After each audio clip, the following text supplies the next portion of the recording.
The MLS regular season is over for Toronto FC, which means we're getting dangerously close to silly season. And oh boy, we have some rumors and reports to discuss on this week's massive edition of Waking the Red Weekly, presented by Footy Talks Live. My name is Mitchell Tierney, and we will talk Lorenzo Insigne, we'll talk Bob Bradley, we'll talk Jefferson Soteldo, and plenty more. But despite all of that, all those recent headlines, I've still buried the lead on this week's show, which is the fact that we'll be joined by none other than Toronto FC legend Justin Morrow, chat memories, retirement, and much more. Jeffrey Pinesker, Michael Singh, I'm pretty hyped. How are you guys? So hyped. It's just everyone's gonna have to listen back or watch the replay for that little bit of extra I threw in our opener, because if our ticker is to be believed, we're the only three people that saw it. So yeah. Surprise for the repeat baby. Viewing. Yeah, exactly. Oh, you summed it up there, Mitch. Just super hyped for today. Super hyped that Toronto FC season is finally over. We can get into some real business, some real conversations here. And I'm excited for Justin for graciously agreeing to join us. And we're gonna have some great conversations with him, ask him some tough questions, of course, and hopefully get some good engagement, right? I don't like that smile Jeff had on his face when he said. Well, I'm wondering. I've seen his questions, so I'm wondering if he's planning on stealing my tough questions, or if he's got something up his sleeve that we don't see on the rundown. So we'll see. I'm excited. I'm excited. It's always the funnest part of the show is trying to figure out what Michael's going to do in any given interview, but it always works out, and it's always always for the best. Always. Yeah. Yes. I like feeling out the room, guys. I don't like going in, scripted. I like feeling the person, feeling out the conversation, and building off that. That's why we all work so well together. Sometimes that just means you guys just have really good questions. So whenever I take your questions, just take it as a compliment. Jeff, just so you know, we our ticker's a little off today. So you got some people who heard the Justin Morrow chants, and yeah, that's some great editing there by you, Jeff. That's a great touch, and I think we should probably replay that when JMO comes on, because I think he'll enjoy that. Take him back to Sunday, Maybe. I wish you had told me, because Well, I was going to say, I don't know if I want to see Justin Moore to see me doing a really bad spit take in the back row. Just the beginning. Yeah. There we go. Yeah, you guys are horribly overestimating my producing on the fly skills. But okay, let's do it. Let's go. The season's over, boys. Yeah, I was going to say, as hyped as we are, let's look at the final count, which is definitely a bit of a downer for the season as a whole. Toronto FC record of 6 wins, 10 draws, 18 losses, putting them 13th in the MLS Eastern Conference, 26th out of 27 teams in the Supporters Shield standings. Points per game wise, their second worst season in club history, after only the dismal 2012 season. They conceded a club record goals as well, 66 goals in total. Not one for math, but that really doesn't sound like a successful season to me. No. I'm looking at Martin's spreadsheet, and it hurt. It's a hurtful spreadsheet. I mean, I think, gosh, I have all of these notes. The 15th last game was the 15th time that TFC had conceded in the first 15 minutes, which is a league worst tally. I mean, that's pretty scary times. Yeah. And then, of course, just those stats. I mean, games played, 6 wins, 18 losses, 10 draws. Goals for 39, goals against 66. Like, that ain't good. That ain't good. I don't know if there's a way to spin that into a positive. So yeah. Yeah, sorry, boys. Just bear with me for a second. I'm going to sort out some technical difficulties we're having on our. Yeah, you got the Facebook thing. Yeah. I saw you. I think the Facebook stream ended for anyone who is listening to this. So let me just link the YouTube quickly on our Facebook, and I know that one's good to go. So sorry, guys. Just bear with me. Sweet action. No worries. Technology. Editing on the fly, as always.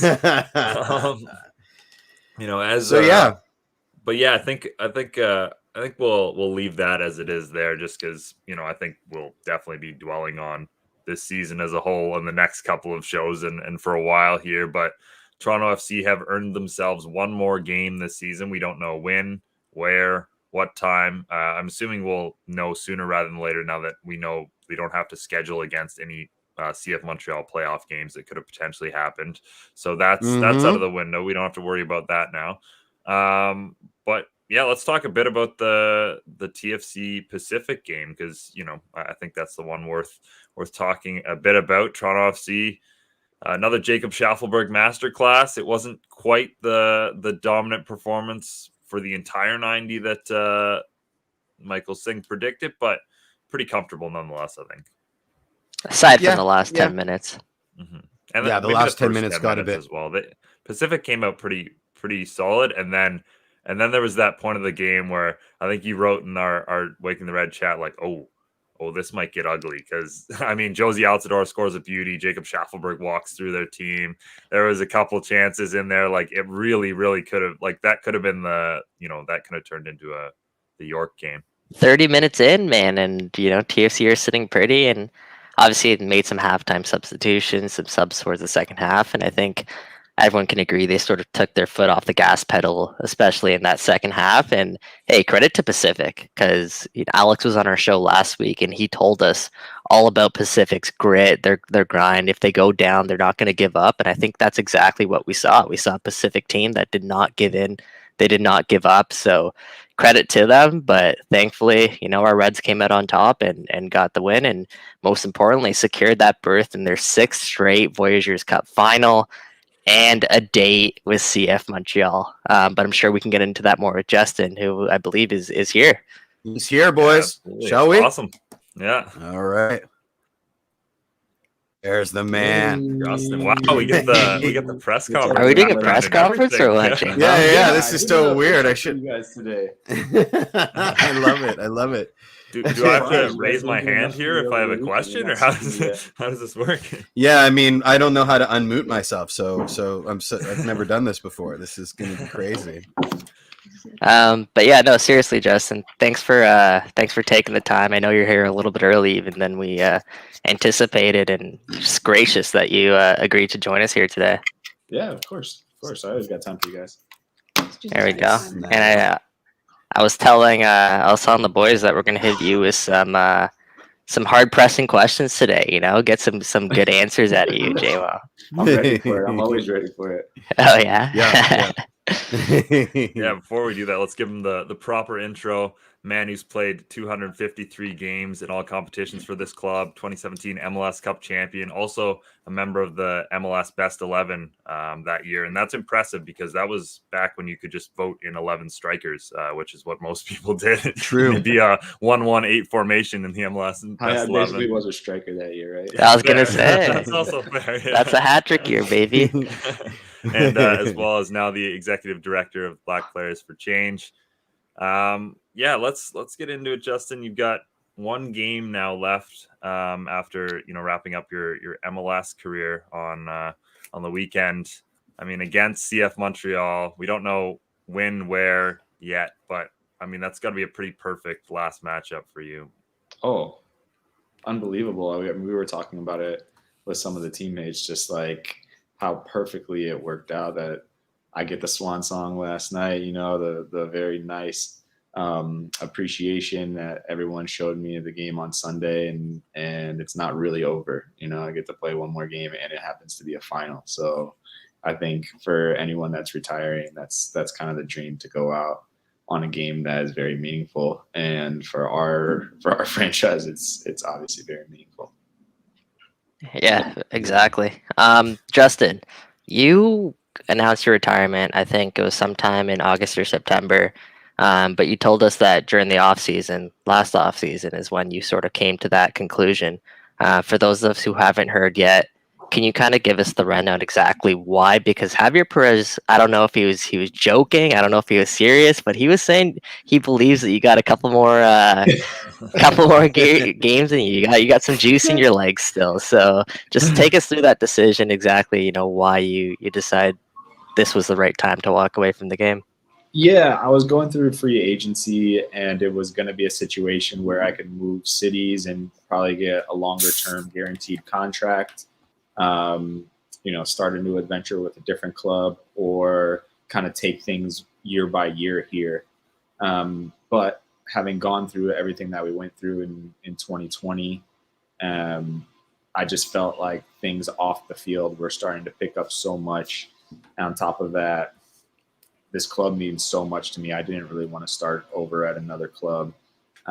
We had been really good. Obviously, 2020, we were fighting for supporter shield. So I'm like, all right, whatever capacity it's going to be in, I just want to be a guy that comes back for a year, gives everything I can for the team, perform in the moments that they need me to perform, whenever that is. Just, keep my mind focused on the time that I'm on the field, and be a strong veteran presence, maybe a little bit different of a role than I had played here over the past 7 seasons. And that was really exciting to me. So I knew that the club was already starting to go through transition with Greg leaving so abruptly and Chris coming in. I wanted to be a guy that, could help the new coach and help the club transition a little bit. And obviously the year didn't go as planned.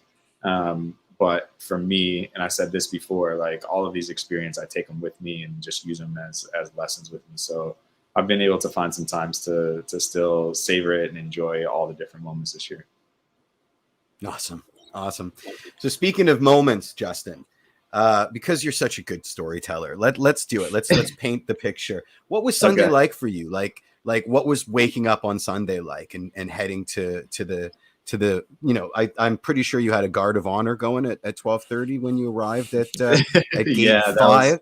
That was nice. But before that, I took my daughter to her first soccer practice, her first ever. Nice. Very nice. Over at Central Tech, and that was very poetic. I got to help her with her jersey earlier in the week. We got some shin pads, and I had her all set up and waited for her, and she loved it. She played goalie for a little bit, which I wasn't too thrilled about. But after she got onto the field, Pops was a happy soccer dad, and it was just a really good way to start what was going to be like a big emotional day for me, and have that family moment. And then everything after that was just overwhelming in the most positive way. Like showing up, having all the fans there going crazy, the videos from people all over MLS, guys that I've played with and competed against for so long. Michael said a really nice piece in pregame right before he went out to the field, and he gave me the captain's armband. Nice. The tifo on the field, like before we start, and then just the support throughout the game. I'm hearing my name get called so much, and obviously the moment walking off, like those are things you never forget. Yeah, we've listed some of your incredible accomplishments, but I think one of the most impressive accomplishments in a Toronto FC shirt was not crying when Michael Bradley handed you that armband. So I think all of us had tears in our eyes when we saw that video. That was well done. You were dialed in there. But I guess this is a normal question for retirees. But what are you going to miss most about playing, and what are you going to miss the least? I'm going to miss most just having teammates and being part of a team. Like my wife always told me when we moved different places, like you already have friends, built in, because you go into a locker room, you have 28, 30 other guys there, and naturally you'll be friends with some and not others, but you kind of have a cushion there. And you see through that video that guys so graciously took the time and said the nice words to me and whatnot. Like those are all guys that I'll continue to talk to after my career is over, and meet up with in different cities that we live, and hang out with their families, and just continue that way beyond sports. And that's the special thing. Making jokes with guys in the locker room, when you're having a bad day, and using that to brighten up your day, like all those things. You'll never be able to replace in the same exact way, and I'll try. Because, I think in order to accomplish anything in this world, you have to do it together, and you have to do it in a team setting. So, whatever I do next, I'm going to take that with me. But I'll definitely miss that the most. And then it's hard to say what I'm going to miss the least. I'm the type of guy, and I think all of us that play for such a long time, like you enjoy all of it, like even the crappy moments, man, the moments when you're out there grinding away and nobody's watching, and you don't feel like a professional. Like those are the moments that matter too, and nobody's eyes are on you, and it's only up to you what you're going to get out of the day. If you're going to make yourself any better, if you're going to move the ball forward at all, those are important moments too. So like I've always tried to cherish all of it. Are you going to miss the early wake ups, the training sessions, the boiled chicken for every meal? Like now that you get to eat pizza whenever you want. That's a good call. I'm an early riser, so I'm good with that. But like feeding myself some chicken breast, I'm done with that. I don't want to. You get broccoli as a treat, Justin. Yeah, you hit the nail on the head there. Yeah. That's so funny. Justin, you talked about the next generation a little bit last time we spoke on Sunday, and how it was time for the next generation. And I know you mentioned your daughter there, but I'm pretty sure you weren't referring to her when you told us that. So can you kind of elaborate a little bit on that sentiment? Do you think it's time for a little bit of a turning the page here at Toronto FC? Yeah, I'll do. I mean, I'll make a little sad joke. I was thinking about it the other day, like with the season that we've had, naturally there's Sunday or whatever is going to be the last day that you see a lot of these players, any number of these players. And I was the only smart one to say goodbye.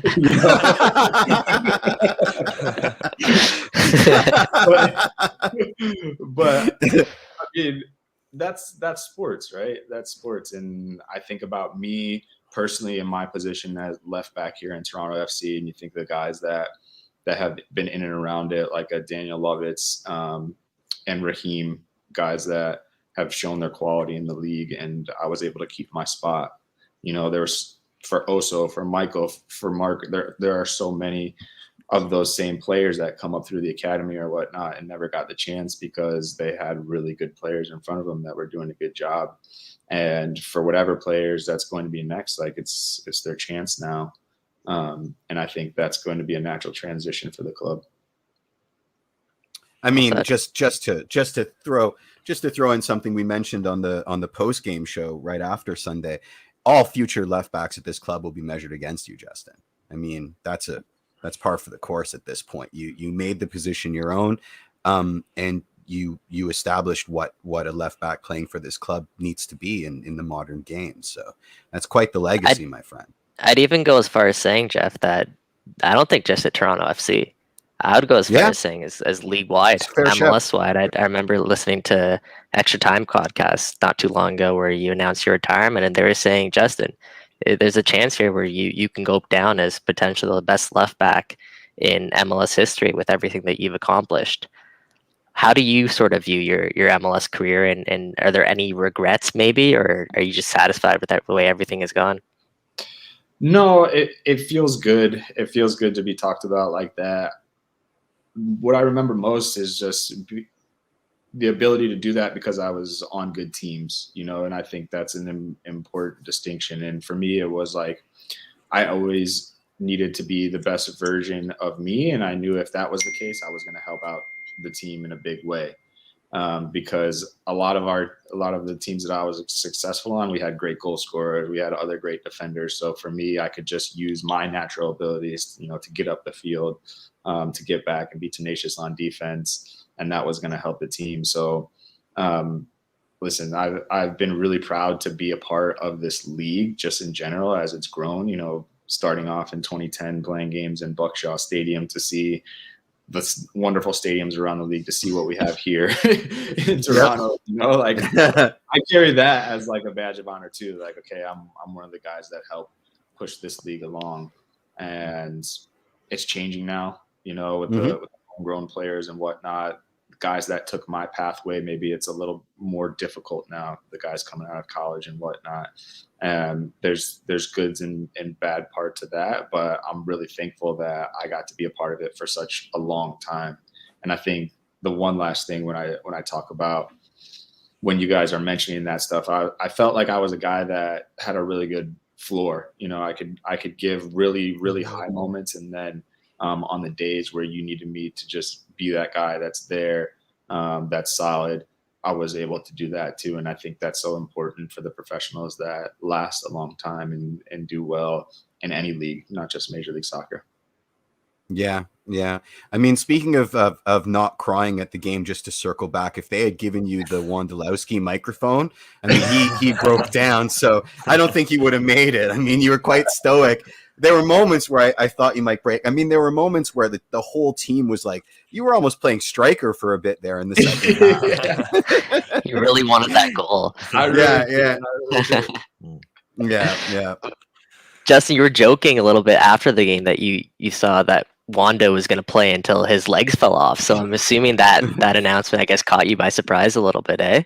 It did. I think it caught everyone by surprise. But man, what a career this guy has had. And I always tell the story, like when I first got there in 2010, he wasn't a starter. He wasn't on anybody's radar, and he was a guy that took the rookies underneath his arm. Took us out a couple times. He was one of the only ones, him and Jason Hernandez actually, that paid attention to me, Steven Bittersher, Iko Para, and would give us advice. And he was always the guy that was working hard after practice. So for him in my first year to see him go from basically completely unknown, unrecognized, that was the first year that he won the Golden Boot. He was just incredible. He was lightened up. That was such a good example for me as I started off in my young career to be like, all right, it might take a couple of years for me, but you keep your head down, you be a good professional, and you'll get your chance, and look what you can do with it when you do. So that was a really good example. And quite honestly, I could talk about 40, 50 minutes more of the type of guy that he is, but I think everyone really knows, and will be sad not to be watching him play anymore. Does he have any shirts that fit, or are they all double extra large?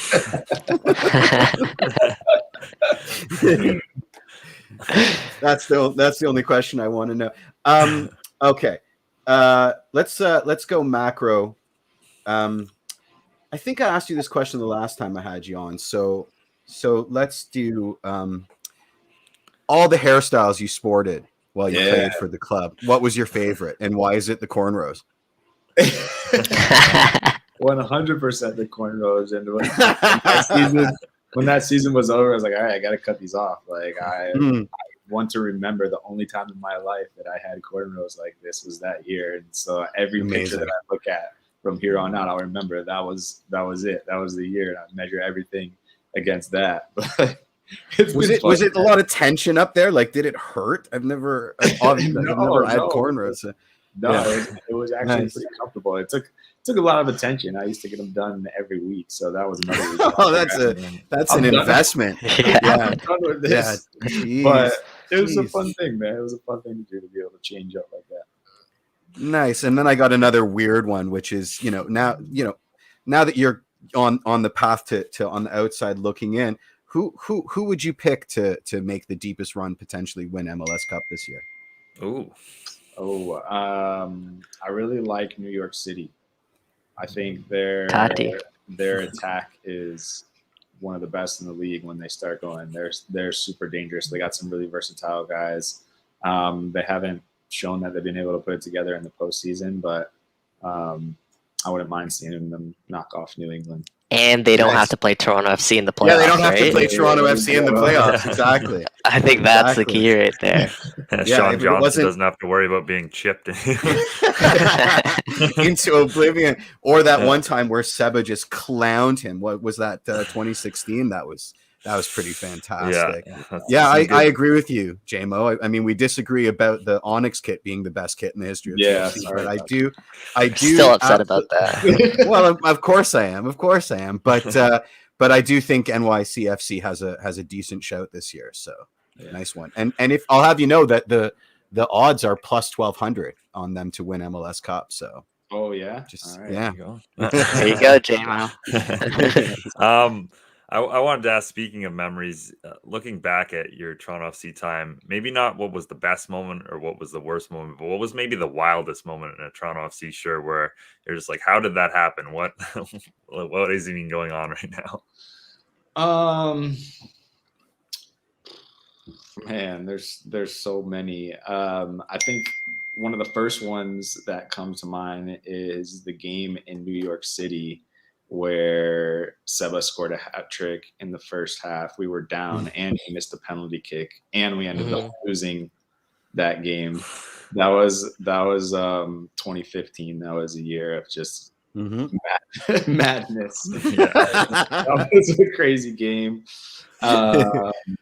Losing to Montreal that year in the playoffs in Montreal, that all happened like so quick. That was crazy. Sorry, my messages are crazy right now. I'm sure it's been a busy weekend. Yeah. 2016 Eastern Conference Final, of course.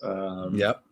Being down to Montreal in the Big O and scoring 2 goals late in the game, feeling like we ended up winning the game. And then the craziness that ensued in the second leg back here at BMO, that was pretty nuts. And then the other crazy one was the Galaxy game in 2018. The Zlatan karate kick game. That was 5-3. All really high scoring games. Sorry, Terrific. guys. No worries. Soup's on. They're just ruining the entire podcast. The podcast is over. Oh man, what a crap. No, we're that's really almost out funny. of questions, so I mean, No, I got a good one, and then I want to, because I'm a little upset at you, Justin, because here we go. you came on our podcast, looked us in the eye, and knew that potentially this season was going to be your last season. Yeah. You didn't even tell us. So Justin, come on. I know you're holding it back. I know you told us on Sunday that you're not ready to make the announcement. I'm just saying we have a perfect platform right now for you to tell us what you're doing. I'm just kidding. I'm just playing. You want him to jinx the can champ like that, Mike. But J-Mo, at least tell us, because you've been on record saying that you have some unfinished business here with Toronto FC. Yeah. Are you going to be staying in Toronto? But if you want to keep that close to your chest, by all means, that's totally your call. But I'll throw the question out there. Are you at least going to be staying with Toronto? I'm going to be staying in Toronto. Yeah, my family, we love it here. I've said that a million times. My girls, we love having you here. Thank you. They're both in school. My wife, we're completely settled here. We live in the High Park area, so we're going to stay around. And yeah, my ambition is to help the club. And all conversations have been great so far. I don't think everything is figured out exactly, but hopefully we can get on the same page there. And I want to help the team win from another side of the field. You want Jason Hernandez's job, basically. No, I'm just kidding. No, that's music that I think everyone's ears that's listening. I think as people have said in the chat that they all share what we extended. I'm sure what you felt on Sunday is that we're extremely grateful for everything you've done for our club, and as I'm sure you've seen on Waking the Red, there's a lot of sentiment going around, but I just want to echo that sentiment. And I think that it's wild because we have really good athletes that come through this city, through this club. We have really good players that come through this club, but I think it's fair saying that you're kind of one of a kind here, Justin, where you really do the best of both, and that to be able to do that, I just want, how draining has that been, especially towards the latter half of your career, especially as you took on the Black Players for Change project as well. Yeah, thank you. I mean, those are really kind words. It's definitely played into the decision making that I've made and the whole process and everything.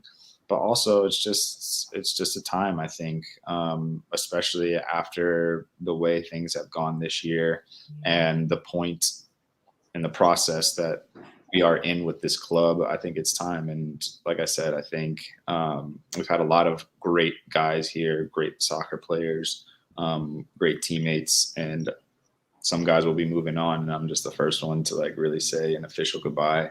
But there's so much good stuff here. There's so much good stuff. This club deserves, this city deserves the best. And I think we're going to get back to the top really soon, man. Yeah, I think that's amazing. Pretty perfect way to end it there, Justin. Thanks so much. I have one more, Mitch. Ooh, come on. And I just want to. They never let me segue people out. Have you picked up the phone? And have you spoken to Lorenzo Insigne, Justin? Have you given him a call, exactly Justin? What I was going to say. Yeah. Oh man. Let's let this. Let's let Hopefully him go. you're Let's let next. You're him go, next yeah. week, Justin. Yeah, please come back, Justin. You know, this doesn't have to be the end of your guests on our show. You know, we'd love to get your take next year on what's going on with the club that we all love, and so please come back because we love talking to you, man. Absolutely. I'll always be around for you guys. Always have time for Waking Red. Awesome. I Amazing. mean, you've heard Jeff's internet. We could probably use another co-host. Anyway, but yeah, thank you so much. And just one final platform for you, Justin. Just want to say a message to the fans and everyone who's listening here for their support of your career. No, thank you. Thank you so much. The past 8 years have meant everything to me and my family. We showed it all on Sunday. Obviously, we wish that it was on different terms, but we got one game left, so let's go out with a trophy. There you go. Let's do it, buddy. I'm fired up. Love it. All right. Go you. answer your text Thanks, messages, Justin. We'll talk to you soon. See you. Cheers. Wow, that was Damn. Awesome. Yeah. Just give me a second. I'm a bit verklempt, but yeah. Yeah, second All all right, time boys. in Toronto FC appearances, and that's a guy who arrived in 2014. And at the time, 2014 Toronto FC was not really the same club it's perceived as now, right? That's the guy who really was I think someone mentioned in the chat, a trailblazer in making Toronto FC what it is today. He hung around through some of the dark times there, and was a crucial piece in turning this Toronto FC team around. Obviously, we hear about the designated players, the TAM contracts that played a significant role for this club. Well, it's not very often you find someone like Justin Morrow, who is a non-designated player his entire career. I don't think the club even used allocation money on him and really play that much of an impact for an MLS club. It's really remarkable what he's done, and obviously off the field that goes tenfold. So Justin, obviously, thank you very much for your time. I think our listeners definitely enjoyed that, and they're doing and backflips. hopefully, It's fantastic. as he said, he can go out on a high and get that trophy and against CF Montreal. Yeah, and like you said, music to all of our ears that this guy's sticking around. It sounds like this guy's going to be around the city at the very least. So, exciting stuff there. Sorry, Jeff. I love that. No, I love that Mike asked him to spill the beans ahead of time when he said he wasn't going to spill the beans. And the other thing that I love is when TFC players talk about 2015, there's like this look in their eyes. Just, it must have been so weird to just, like, oh yeah, we signed this Giovinco guy's pretty good, huh?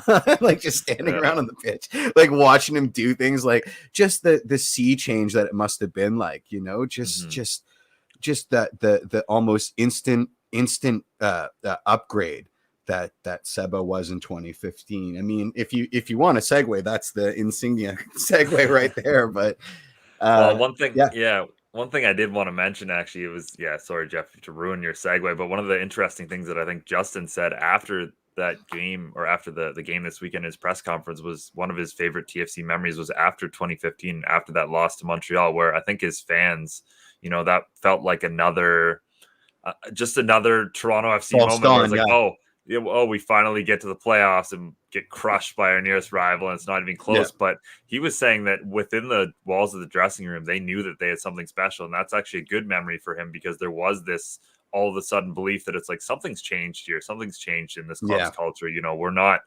We're not the same club that teams circle as an easy date on their calendar anymore. It starts with Javinco, but after that, we're starting to be a really difficult team to play against. And again, that was an interesting tidbit that I thought he mentioned after, in terms of his Toronto FC memories. I think we as fans felt that as well, because that was the first time that TFC got finally, after putting together a great roster that, at least on paper in 2014, 2015, they got over that hump. They got in the playoffs and one more win. And obviously we're talking about that season in completely different lens. But as you mentioned there, that was really the start of everything in terms of igniting the belief around the city. And after 2015, we all know what happened in 2016, where we took that next step. And after 2016, it's poetic, really, just that the trials and tribulation that they went through to reach the top of the mountain there. And I think it couldn't have gone any better in terms of 2017. 2019 was another fantastic year for this club as well. 2020 even, obviously finishing second in Supporter Shield. So it's success all around in terms of Justin Morrow and his legacy here with Toronto. Yeah, I will now take Jeff's segue, which is it's pretty clear. We all know what the spark of that 2015 team was, and that ignited, everything that would follow, and that was Sebastian Javinco. And Toronto FC are linked to a player that unquestionably would have a similar impact, if not a greater. I mean, when you look at Lorenzo Insigne's resume and the fact that he's 30 years old now, he had 19 goals in Serie A just a year ago. Mm-hmm. He started and won a Euro final, just this summer. By comparison, Sebastian Javinco, who, as we've said, arguably one of the most dominant players in league history, actually unquestionably one of the most dominant, maybe the most dominant player in league unquestionably. history. He had a career high 15 Serie A goals, and that was 3 seasons before he joined Toronto FC. So, again, transfer market values this guy at 52 million. This would be probably the biggest signing. Actually, I'm not going to throw probably. This would be the biggest signing in MLS history. It's not even that close. Like, this is a guy that can go play in any top European league and for almost any club in the world right now, I think. Yeah, I mean, I think Zlatan is bigger just because of the gravity of the cult of personality that is Zlatan. But then David Beckham's the biggest. Zlatan didn't have legs at that point. Yeah, I mean, Mike's got a point. Then David Beckham, but then you're adjusting for inflation and how much things have changed. So yeah, I mean, it's semantics, but it's a huge signing. Now it's already been kiboshed, unfortunately, by more than just Dwayne Wallens. One, I think there's some credence to the fact that this could just be shenanigans by his agent to sort of get a better deal inside Europe. Because we can't ignore what time it is based on the World Cup cycle. And traditionally, the Italian national team has kind of shunned players that have come to MLS.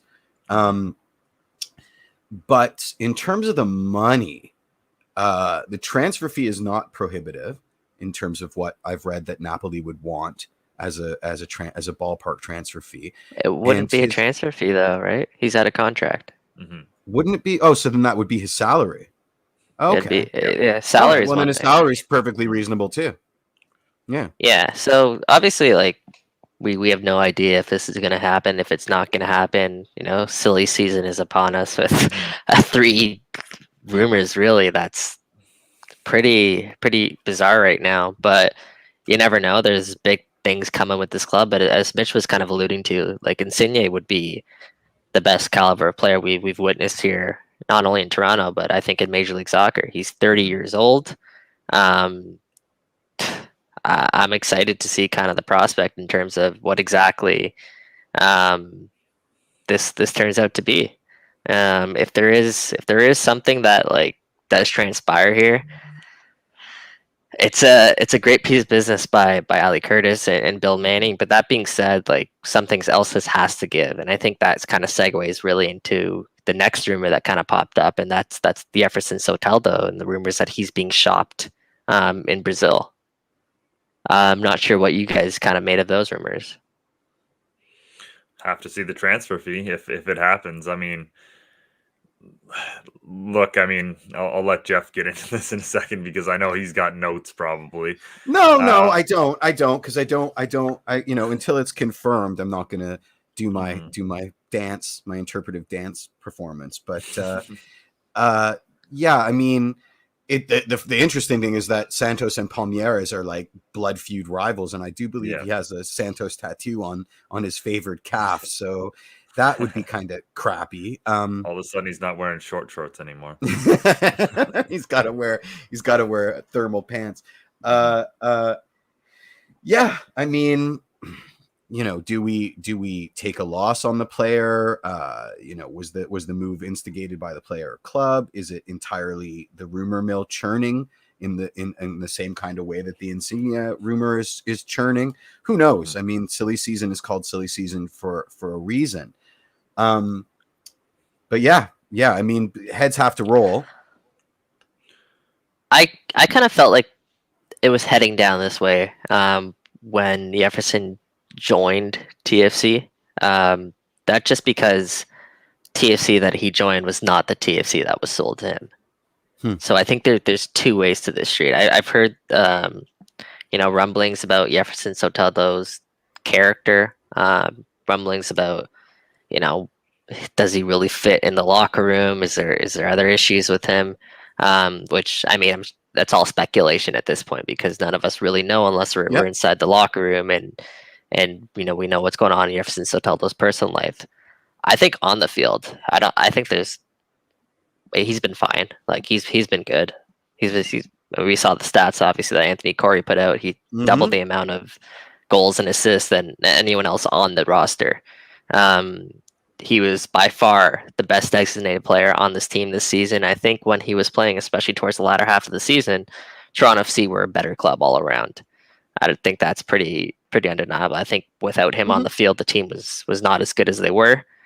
So for me, like if we're just talking about strictly a designated player, he's the closest thing right now that we have to a full-time designated player. So hey, if it comes down to it, maybe he wants to, imagine coming to Toronto and having to play in front of 6,000 fans a night coming from Santos, who literally lives and breathes soccer. Right? There's a couple different factors that go into it from Yeffy's side, but I'm sure the club as well. Like I alluded to, is he a fit within the locker room? Is he the piece that this team really wants to build around? So there's a lot of different ways you can kind of roll with that. What I will say is, I personally, if it is the end of Jefferson Soteldo's tenure in Toronto after this season, I think that's incredibly disappointing because we didn't get to experience Jefferson Soteldo at his best. We didn't get to experience Yeffy lining up with legitimate players. I think, had he had an Ayo Akinola, a full season of Ayo along with Paz, we could be talking about this a little bit differently. If TFC had a legit number 9 designated player, could have been talking about this a little bit differently. But hopefully, like I said, both sides kind of find a way to figure this out. If not, as you guys discussed, I hope TFC at least get their money back because they did get him at a discount. Yeah, I kind of want to ask you a question, Jeff. I guess both of you. Sure. So, say Toronto FC make a bit of a profit on this transfer, then is it really a failed deal? Because we knew when Jefferson got brought in, we knew the season was at least going. We knew kind of the idea of where the season was going. If they're able to make some money on this guy, and like, is that really a massive failure in the business? I know. No, it isn't. Yeah, it can't be. I mean, in the cold light of logic, after the fact, when all these feelings are vapor, if we've made even $1 profit, then that spreadsheet, it has a green check mark as opposed to a red X. If you're asking me about the intangibles, I'm going to defer to what Mike said, which is it's all speculation. So we all know where I land on the side of speculation. So if you ask me, I would say no, it wasn't worth it because there's so many intangibles. Could the season have been salvaged if we had gone in a different direction, or et cetera, ad infinitum? But in a totally cold logic endpoint, absolute. If we make money on the player, then it's job done. I mean, whether it was at the end of one season or at the end of his initial deal with us and we ship him off, that's job done. I'm remiss to call it shrewd business because of the time, the realities of what transpired, but it's still good business. I think it could be better business. I think it could be to the point where, TFC hold on to him for another year, 2 years, and I could see this guy doubling his transfer value come when he's turned 26, 27 years old, when he's really supposed to be entering his prime. With that being said, like I led off the beginning, like if at the end of the day he's not a fit in the locker room for whatever reason, then perhaps you do have to pull the plug and salvage what you can. But that being said, if that is the case, then that's where we have to start asking questions. Did TFC really do their homework on the signing? Did they really, figure out what kind of person this guy is before bringing him over to Toronto? So I'd love to hear more about, where this goes. I'd love to hear if it does go in a certain direction. I'd love to hear from Bill and Ali and really see them justify exactly why it is heading in that direction. So obviously this is all speculation. We're basing this off a report of ESPN Brazil. So you never know with that type of. I mean, when we had Bill on the show, he did give away some of the behind the scenes there, right? Like they didn't get to break bread with him. They didn't get to meet him for dinner. Most of his negotiations were done by studying his film and Zoom conversations, right? So in roundabout way, we may have our answer about that, which is, was their recruitment up to scratch? And, that can't be their fault because obviously you can't get on a plane when all the borders are closed in the middle of a global pandemic.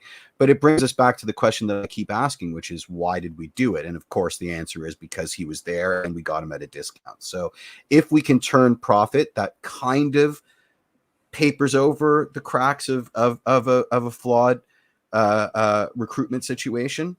That's TFC making a real estate deal. Basically, that's us flipping a house as opposed to developing a player, and that's fine. It's just a little cold-blooded, and I doubt that was the rationale behind getting him a year ago, right? The end result couldn't have been, we'll put him up in an Airbnb for 8 months and then flip him for profit. It's great if they do, because that, like I said, that's a band-aid over some poor recruitment of the player, et cetera, but it's not shrewd business, it's good business, and there's a lot of luck in that. Let's ask a tougher question now. So I agree that I think we all agree, at least, that Yeffe was our best designated player this season. So what about the other designated players? And namely, I'm wondering, what about Alejandro Pozuelo? Do we think that this season was kind of just a blip, and he finishes the regular season at least with 1 goal, 4 assists in 19 appearances, which obviously is not good enough if you're a designated player? Do you think this was just a blip in terms of injuries and he had a really disrupted season? Or is Alejandro Pozuelo's best years behind us, because he's entering a contract here next season, and TFC are going to have to make a really tough decision there? What are your guys' thoughts on that? Well, we've talked at length about that Josie Altidore contract and how much, as much as at the time it seemed like a great idea, how much it's kind of, regrettable now, just because, like, A, the injuries, which we know Pozuelo suffered a lot of this season, and B, just the fact that, he got old and they didn't transition. So they have to be very careful, certainly with this next contract, because we don't know exactly what Pozuelo is going to look like. I would defer towards the fact that this was a blip. Certainly, I think, again, like you mentioned, up and down season, almost no one performed super well for Toronto FC this year. There was no consistency in the lineup he was playing with. But we've mentioned it with Jefferson Soteldo, but he didn't really have a striker he could work off of in the same way. Like, there's so many factors that I think go into this being a blip season. But with that being said, how many more years are you going to get of the Alejandro Pozuelo you had in 2020, 2019? Like, you have to weigh that in as well. So that for me, I think, is the most interesting designated player decision that they're going to have to make this offseason. And I don't think we haven't been talking about it all year, but I think going into this offseason, it's definitely going to become a topic. And that's the thing, Mitch, is all 3 designated players right now, there's a question mark around all of their status, which why this offseason is going to be so interesting, because there's so many different ways this club can go. Obviously, Omar Gonzalez, I don't see him coming back. His contract is going to be up at the end of the season. TFC do have an option on it, but there's no way that I can realistically see them exercising that option, especially when he's making over $1 million on the cap. So that's one that's going to be off the books as well. And I still can't believe that Patrick Mullins and Dom Dwyer finished the season without a goal to either of their name. And we talk about, the production of Soteldo. We talk about the production of Pozuelo. It's pretty tough when your number 9s aren't recording stats and putting up numbers and putting the ball in the back of the net. That being said, I actually love Dom Dwyer's contract. He's literally coming in at the league minimum, and he's signed next season as well at that number. And personally, I think there is something there to salvage. I think he has kind of bought into what Toronto FC is, and character-wise, I think he actually, based on what we've said, we've heard in the past about him. Like, I've seen completely opposite. He seems like he's pretty much a class act there. So I'm excited about that prospect of Dom coming back, because as a third four striker, I don't think that's a bad deal at all, especially coming in a league minimum. Find me another striker at league minimum that's going to replace, kind of what his quality is at least. Patrick Mullins is a completely different story. I'm sorry, Jeff. He's a No, it's fine. I'm over fantastic it. person. He's a fantastic person. Like, I cannot stress that enough, how good of a person Patrick Mullins is. But that being said, when you're making as much money as he's making and you're producing 0 goals, as I was saying, there's a lot of guys going through family problems. Yeah, that's absolutely. But at the end of the day, if you're putting up 0 goals, then that's I don't think that justifies that. So, I mean, let's circle back to pause, because he's obviously going through a family problem, and he makes more money than Patrick Mullins. Ostensibly his family's in Spain. Does he want to be here away from his family for another season? Like, is it even our choice? That's another potential caveat that you have to consider if you're Pause and if you're Toronto FC. And hey, I know there's a saying that winning heals all. Well, they didn't really win this season. So now, as we kind of alluded to off the bat, that we're going to have to ask so many questions, so many tough questions. Management's going to have to ask so many tough questions about this team, this roster, and kind of where they go next. And obviously, it sounds like they've already started that process. And the internet has. And I guess this segues kind of into the next big item on that 3-list agenda. Yeah. And Mitch, if you want to take us there. Absolutely. Let's keep the rumor train rolling here. Well-known Spanish publication as reporting that LAFC manager and, of course, father of Michael Bradley, Bob Bradley, set to join Toronto FC after 4 years with LAFC. TFC, of course, as they always do, coming out and saying that the report is premature and inaccurate, which is not a denial, by the way. That's not an outright denial. If you read the lines. Does Beezer work for TFC directly now? It was Beezer that came out and said it. I don't think it was TFC that kiboshed it. No, they talked to TSN, rather talked to a TFC rep, and that's what they were told. Oh, okay, I missed it. Sorry, say that one more time.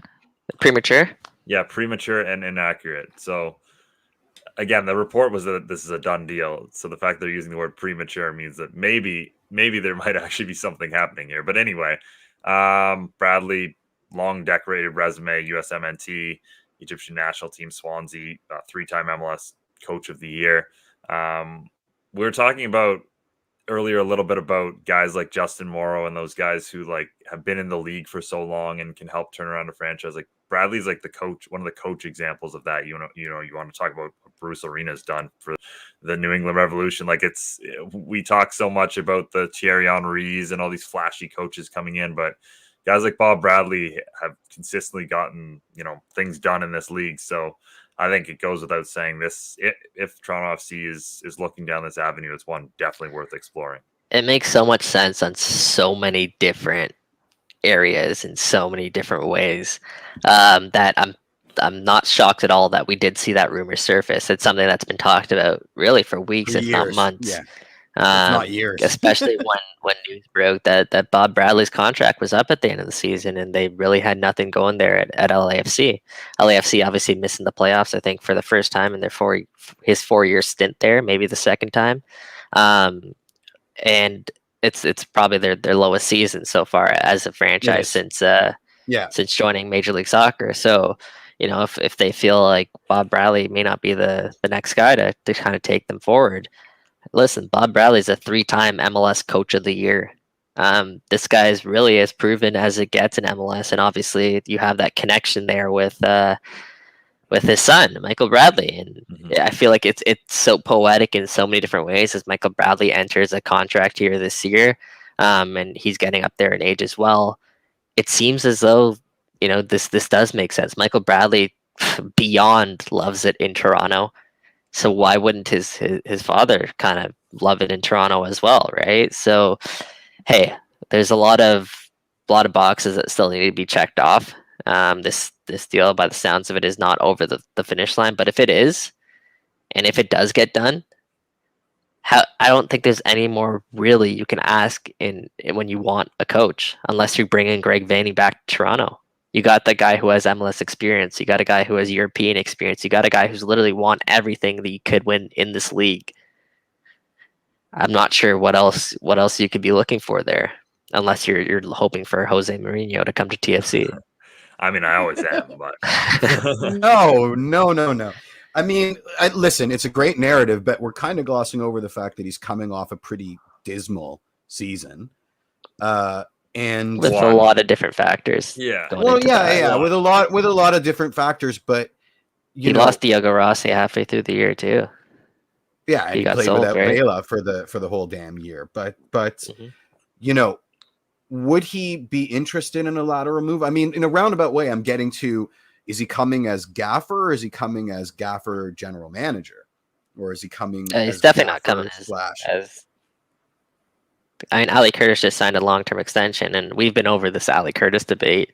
Whereas I think he at least deserves at least one more season to kind of make his mark on this club.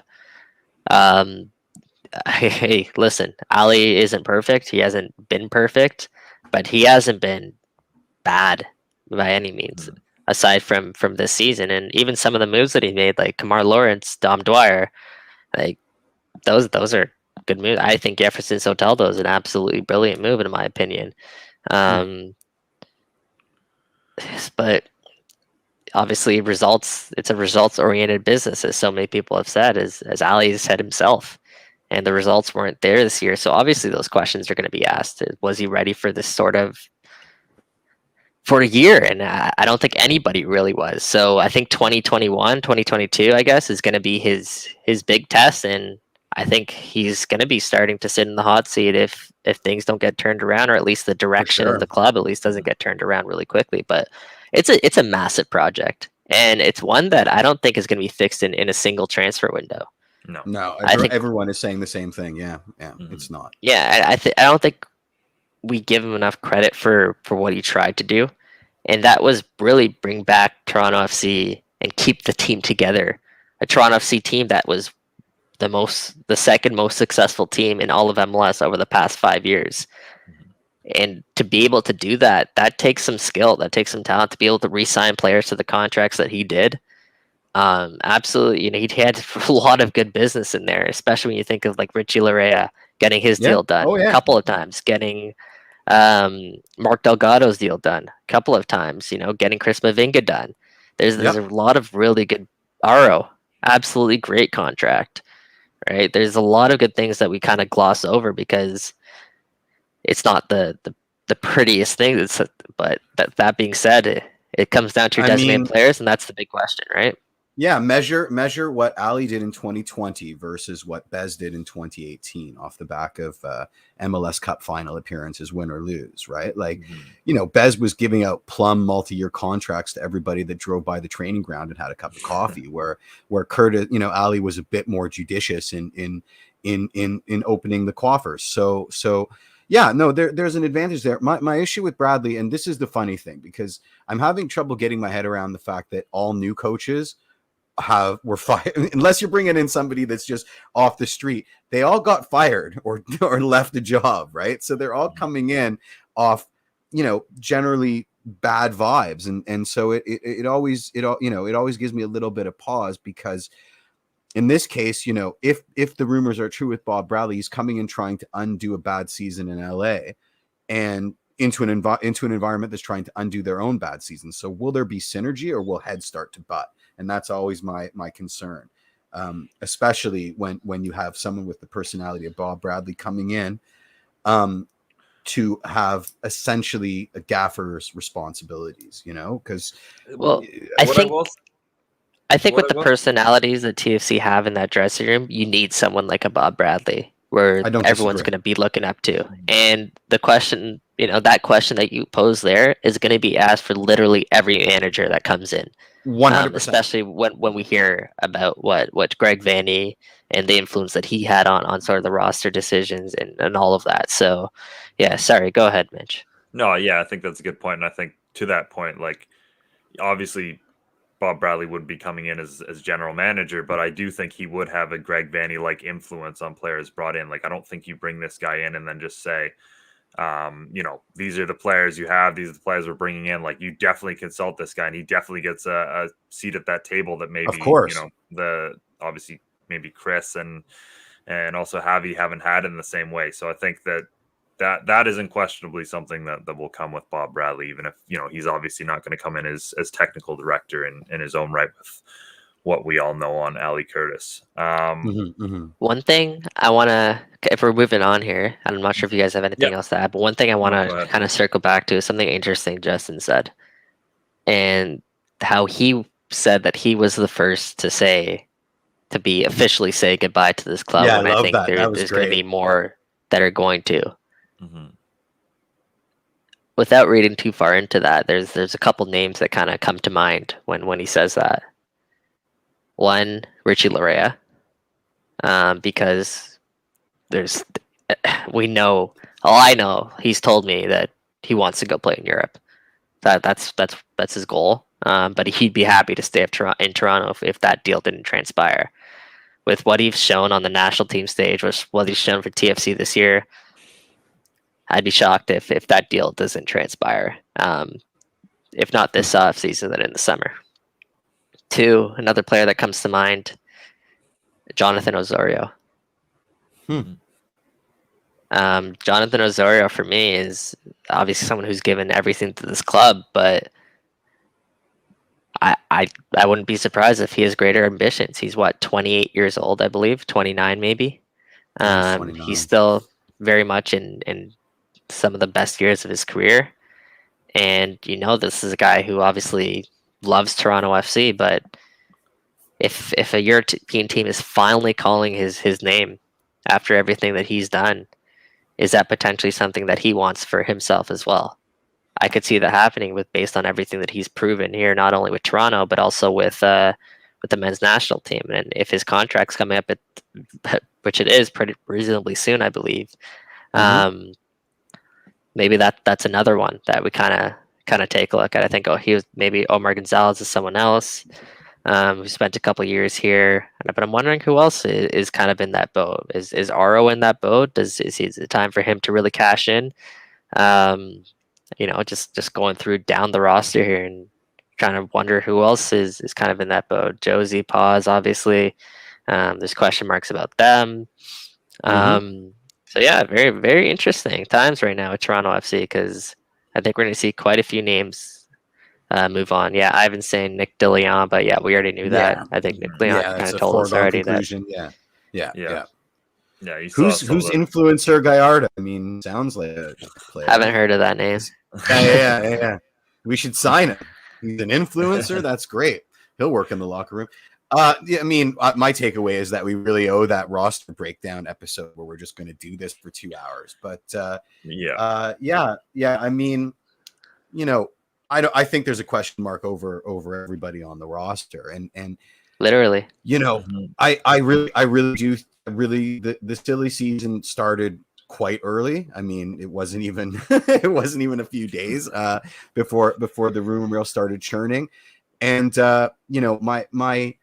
my fears that this isn't going to go in the proper order of things are getting a lot greater, right? Because obviously, if you had a perfect way of doing this, you find a gaffer. If you're replacing the gaffer before you start,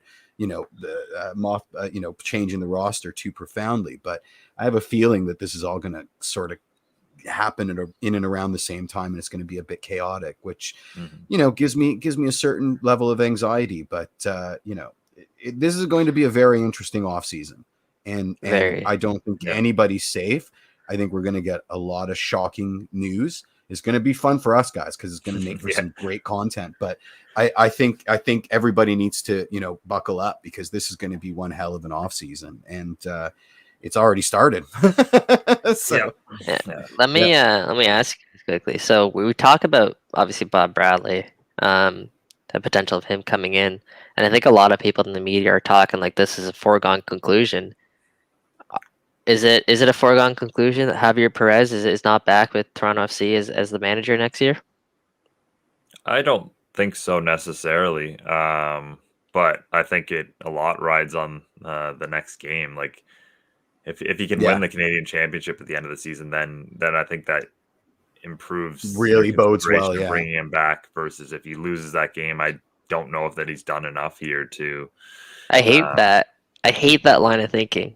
I know, but it is. Yeah, I understand I it. too. Yeah, but it's But how this works. It's how the this. fact we're is. judging him on one game as opposed to, a result. The fact that we're judging him on a result as opposed to everything else that goes into becoming a coach. I know. I It's also get not it. just the result, hate though. It's what the result does for the club, right? Then you get to start the next season with Champions League. We mentioned it, like it's a huge prestige thing for Toronto FC to have that where they can point to that and be like, we're the top club in Canada. Like I think this is obviously yes. In a logical standpoint, you don't want to base it on one result, but that's how soccer works. This is a club that's won the Canadian Championship a record 7 times. Mm-hmm. Is that not the bare minimum expectation that we have for Toronto FC at this point? Is that they should at least be winning the Canadian Championship? For me, that doesn't. Of course, and that doesn't win someone a job. But I don't think. But it could lose him a job. Could lose him. Yeah. Thank you, Jeff. Yeah. If you can't even reach that bare minimum, then. Oh, I think without question. If he doesn't, if he does not bring home the Canadian Championship, then it's a foregone conclusion. But that being said, I think it's already a foregone conclusion. And I don't mean that in any disrespectful way to Javier, because I think he actually he's an amazing, great person. I think he's actually a very, very smart coach. He's obviously knows the game incredibly well. But he's honestly been dealt a short hand with what he has to deal with here. But with that being said, because it opens doors for him, not at TFC, but certainly, going into interviews, having been an interim head coach at he has that experience. MLS club. You know what I mean? So I'm remiss to go ahead. In Toronto FC, like from a Toronto FC standpoint, he got dealt a shorthand. I think people will. Yeah, but turn that frown upside down. This team looks miles better than it did under Chris Armas. Yeah, so much better. Yeah. So I mean, hey, I would love to see Javier Perez. I think someone asked in the chat. I would love to see Javier Perez back at Toronto FC, even if it isn't in a head coaching capacity. But I think with the ambitions that this club has, I think they need someone with a little bit more pedigree in that locker room, and that's just my personal opinion. All right, let's hit on one last topic here before we close. Canada, huge match on Friday against Costa Rica in Edmonton. And they dropped their roster this week, but before they dropped their roster, they had a bit of a surprise for everyone, a bit of a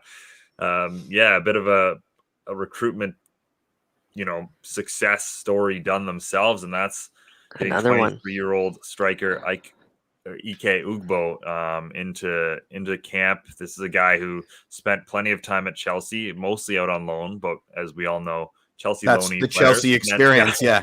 Well, are you actually? They end up being pretty good. I mean, we can talk about Mo Salah, Lukaku, some De Bruyne. Yeah. Obviously, we don't want to put that kind of credit on this guy, but this is another exciting signing and a player who I actually think fits in so nicely, because it's funny. Literally last week on the show, we're talking to Alex Gonge-Ruzek, and he's telling us about how the fact that Canada doesn't have that great of depth at number 9, where we're looking at JD. And then here we go. Not a direct number 9. Even Kyle Laren's not your super number 9. And with Io out and the season Cav is having, they bring in a 23-year-old who's playing Europa League level football for one of the top clubs in Belgium. It's super exciting. It is. Well, first off, credit to John Herdman, and second off, I think this really is a shout towards people wanting to play for this country now. I think there's a lot of appeal playing for an up-and-coming side for Canada. I think they're one of the funnest countries around the world coming up that to be a part of, because this is something that's never been done before in our nation, and you have a young core of players. Sorry, Atiba, but you have a young core of players that are coming through and are doing this all together. And Yeah. if you watch what Alphonso Davies has done, and I think I tweeted this out, but he does not get enough credit for, like, if I could have molded the perfect role model and an ambassador for the game in this It's country, crazy. I would not have been able to mold Alphonso Davies, because he does some stuff and he embraces this country like no one I have ever seen before, and he's a perfect way to connect not only to the future generation, but like the next generation coming up, but also for the current generations that are watching Yep. the game, and he's doing it worldwide. You know, he goes back to Bayern, and people are joking about the Canadian men's national I team, love it. I and love he's it. telling I them love how it. he wants to put them on the map, and he wants Yep. to face you guys in future World Cups. Like, this guy's embracing it like one of his own, and I think that's rubbing off really on the rest of the globe. And I think he's a huge factor for Canada's ability to recruit players. Obviously, John Herdman is the one putting in work, and all of their team, they're behind the scenes who's putting in the work. So, hey, credit to Canada for another victory in securing this guy. John Herdman is so charismatic; it's quite unbelievable. It really, really is. Him and his staff, so charismatic. I mean, he could sell. He could sell beachfront property in Idaho if he wanted to, right? Like, the man is just very, very charismatic, and he's got results to go along with the charisma. And I think that's really important, because it's this inertia that's starting to happen. Yeah, I mean, I hate some of what I read about how, the Chelsea Brain Trust kind of barricaded any inroads or attempts to contact the player. But it's not surprising that attitude is pervasive in English football, and that, they don't want any of their players to play abroad. But yeah, it's a coup. It's another coup for John Herdman in what's been a lot of coups. Can he concentrate on defenders now? Can he go out and call some center backs out in the wider pool? Yeah, that's my only complaint. We're starting to feel a bit like Forge, where it's just every forward ever is on our squad, and we're very, very thin at the back. But yeah, I mean, it's fabulous. It's just fabulous. Yeah, and with that being said, like, how many goals has Canada conceded so far this Hey, round? What, like 3, maybe? there you So, go. I mean, to be fair to them, they've done a pretty solid job defensively. So, at minimum, they'll get tested more as we go along. But this has been a good start, and yeah, I'm so excited. to that Yeah. recruitment point, like, we obviously know Stephen Eustachio, he probably wasn't going to play for Portugal anytime soon. Some of those other guys, they didn't necessarily have the other national team. This guy was a guy who was heavily wanted by the Nigerian national team, and obviously he'd be a little further down their depth chart than he would be on Canada's depth chart, because Nigeria's got some pretty good players, some of whom suit up for my Foxes. But nonetheless, like, that in itself makes this even more surprising. I think that, like, Nigeria is, globally one of the maybe not like a super power, but they're at least, like, well respected within the global game in terms of what they've been able to do at World Cups and African Cup of Nations. Like, Well, there's not only that, Mitch. I think this is kind of a building narrative. Obviously, we talk about Theo Corbinu and Romania, and obviously the big one here is Iowa Canola, and that's fair. the battle they won against not only Nigeria but also the U.S. of course. So again, people want to play for this country. People are noticing what Canada is doing, and not only are players noticing, obviously Canada's taking notice too, because we see the coverage around this game. Like, I was on that Alphonso Davies Zoom call not too long ago, I think maybe a week, 2 ago, and there were 50 something reporters tuned into that press conference, which is something that I've never seen in a Canada soccer press conference. I've never seen that before. So, like, it's really, this story is starting. I was at my men's soccer league last night, and the guys that I play with, they all love the Premier League and stuff, but there was guys that were talking about the Canadian men's national team, because that's now picking up that much traction, and this is now a story that's really going to be put on, I believe, if not, it's going to be front page news very soon in this country. Yeah, and I think yeah, go ahead. Well, same thing. I'm getting texts from my hockey buddies asking me about Ike Ugbo, spelling it correctly, like, knowing a little bit about him, and, like, being nice, like, wondering what this guy's deal is and what he'll bring to the national team. And like that level of knowledge is like stunned me, to be honest, because it's like these people not only care, they kind of understand the general context. Like, this is Are we a such hipster sea team? change. Are we the hipster team now, guys? Is Canada becoming the hipster team? Extra Time Radio, I think, sums it up perfectly when they call Canada Vibes FC, and I think like that's literally what this team is. Like, I think about Top it, to man. It bottom. puts a smile on my face because I can't even put into words how cool it is to actually follow this team and be a part of this honestly never seen before movement in this country. We're really breaking ground, breaking bread with this team, Yep. and it's a beautiful thing to be a part of. And enjoy the ride, guys. We got Costa Rica on Friday night. No Canada Taylor win. Navas? Tuesday, Mexico Tuesday. Hey, we'll get that for next show, Mitch. Yeah. We got a nice little pregame Yeah. show for next Tuesday, but Friday night they figure out a way to get past Costa Rica in the freezing cold of Commonwealth Stadium, and Got my sweater on already.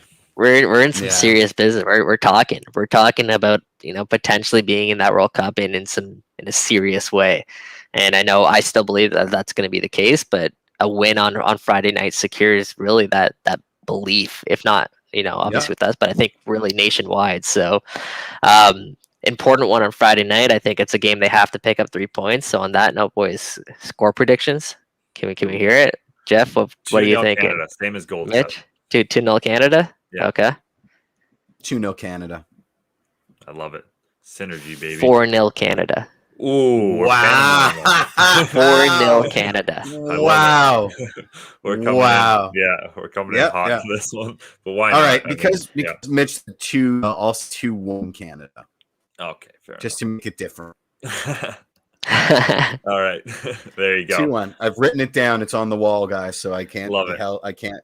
Yeah, exactly. All right, let's wrap the show up there. I mean, that's probably one of my favorite editions of the show we've ever done. We got to talk to Justin Morrow for a good chunk of time there. We got to talk national team at the end. We got to talk about Mitch, we're so Ontario. We didn't even talk the Whitecaps making the playoffs. How very Oh yeah, Ontario the Whitecaps of us. made the playoffs. Quick shout out. Yeah, Quick shout out. Only Canadian club.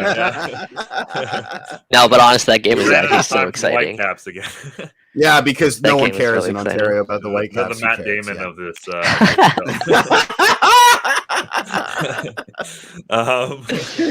Wait, Vancouver has a team? What's Vancouver? Pacific. It's the team they played last. Oh, right. Yeah. No, Gotcha. obviously, You guys are terrible. You guys Yeah. are terrible. huge thank you to Justin Morrow for coming on the show, and that was obviously incredible to chat with him. Thanks again to all of you for supporting us and making conversations like that possible. On behalf of Jeffrey P. Nesker, Michael Singh, I'm Mitchell Tierney. Till next Tuesday. Cheers.